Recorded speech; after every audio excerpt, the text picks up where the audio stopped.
Hello friends, welcome to Kerala kitchen express. ഇതുവരെ എൻ്റെ channel subscribe ചെയ്തിട്ടില്ലെങ്കിൽ പ്ലീസ് ഒന്ന് സബ്സ്ക്രൈബ് ചെയ്ത് സപ്പോർട്ട് ചെയ്യണേ. ഇന്ന് നമ്മൾ അടിപൊളി ഒരു മെഴുക്ക് പുരട്ടിയുടെ റെസിപ്പിയാണ് നോക്കാൻ പോണത്. അതിന് വേണ്ടി ഞാനൊരു കടായി അടുപ്പത്ത് വെച്ചിട്ടുണ്ട്. അതിലേക്ക് ആവശ്യത്തിന് എണ്ണ ഒഴിച്ചു. ഞാൻ വെളിച്ചെണ്ണയാണ് ഉപയോഗിക്കുന്നത്. അപ്പോൾ മെഴുക്ക് പുരട്ടിയൊക്കെ വയ്ക്കുമ്പോൾ നല്ല അടിപൊളിയായിട്ട് വരാൻ വേണ്ടി നമ്മൾ വെളിച്ചെണ്ണ ഉപയോഗിക്കുമ്പോൾ അതൊരു പ്രത്യേക ടേസ്റ്റാണ്. അപ്പോൾ ആ എണ്ണ ചൂടായ എണ്ണയിൽ ഞാൻ കുറച്ച് കടുക് ചേർക്കുന്നുണ്ട്. കടുക് നന്നായിട്ട് പൊട്ടിയതിന് ശേഷം ഞാൻ ഒരു സവാള കുഞ്ഞായിട്ട് കട്ട് ചെയ്ത് വെച്ചിട്ടുണ്ട്. അതുപോലെ 4 അല്ലി വെളുത്തുള്ളി, അതിൻ്റെ തൊലിയൊക്കെ മാറ്റിയിട്ട് ഇതും ഒന്ന് കുഞ്ഞായിട്ട് കട്ട് ചെയ്ത് വയ്ക്കുക. അപ്പോൾ നമ്മൾ സവാളയും ഈ ചെറിയ വെളുത്തുള്ളിയും കൂടെ നമ്മൾ ഇതിനകത്ത് ചേർക്കുവാണ്. ഈ നീളവാക്കിലാണ് ഞാൻ കട്ട് ചെയ്തിട്ടുള്ളത്. അപ്പോൾ ഈ രണ്ട് കൂടെ നമുക്ക് ഇതിനകത്തൊന്ന് ഇട്ട് കൊടുക്കാം. എണ്ണയിൽ ഇട്ട് കൊടുത്തിട്ട് നന്നായിട്ടൊന്ന് വഴറ്റിയെടുക്കാം.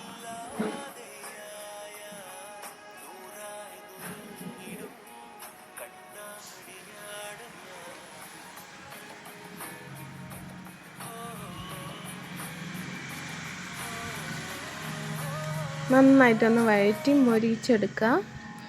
ഇതുപോലെ മെഴുക്കുവരട്ടിയൊക്കെ വയ്ക്കുമ്പോൾ ഇതുപോലെ ഇരുമ്പ് അല്ലെങ്കിൽ കാസ്റ്റ് അയണിൽ അങ്ങനെ യൂസ് ചെയ്യുക. അപ്പം നല്ല അടിപൊളി സ്വാദാണ്.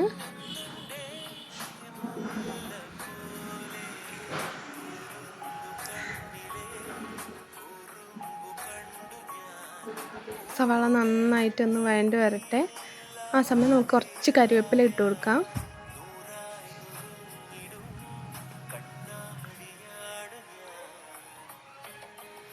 ഞങ്ങളുടെ അവിടെ വള്ളിപ്പയറെന്നും അച്ചിങ്ങപ്പയറെന്നും പറയും.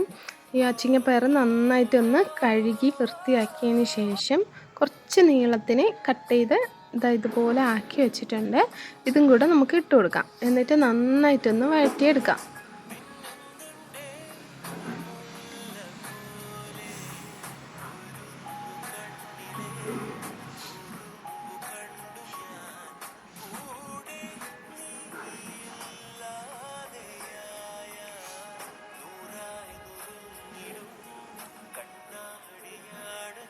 ഇതിലേക്ക് കുറച്ച് ഉപ്പിട്ട് കൊടുക്കുവാണ്.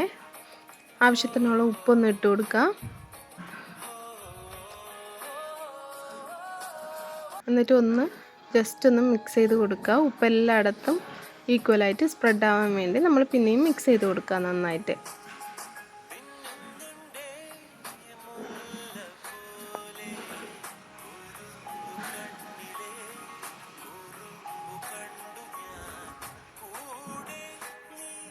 അപ്പോൾ ഇതിലേക്ക് നമുക്ക് കുറച്ച് മസാലകൾ ഇട്ട് കൊടുക്കാം.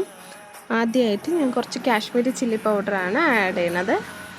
അപ്പോൾ അതിന് ശേഷം കുറച്ച് മഞ്ഞൾപ്പൊടിയും, എന്നിട്ട് നന്നായിട്ടൊന്ന് മിക്സ് ചെയ്ത് കൊടുക്കുക.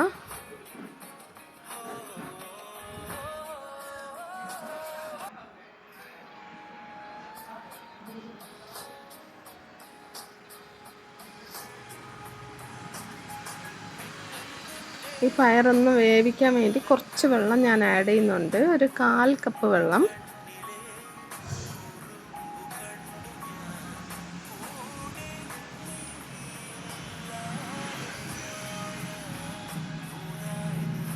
ഒരു ടേബിൾ സ്പൂൺ വെള്ളം കൂടെ ആഡ് ചെയ്തു. എന്നിട്ട് നമുക്കൊരു അടപ്പ് വെച്ച് അടച്ച് വയ്ക്കാം.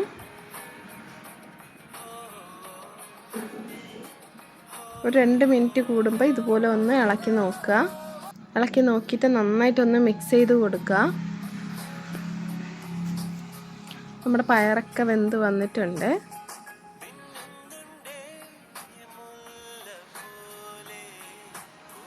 ഇനി ഒരു 2 മിനിറ്റ് കൂടെ വേവിച്ചെടുക്കാം അടച്ച് വെച്ച്.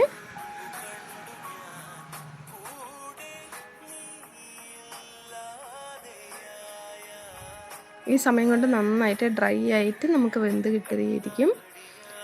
കണ്ടില്ലേ, നല്ല അടിപൊളിയായിട്ട് കളറൊക്കെ മാറി വന്നിട്ടുണ്ട്. ഇനിയൊന്ന് ജസ്റ്റ് ഓപ്പൺ ആയിട്ട് തന്നെ വെച്ച് നന്നായിട്ടൊന്ന് വഴറ്റിയെടുക്കുക.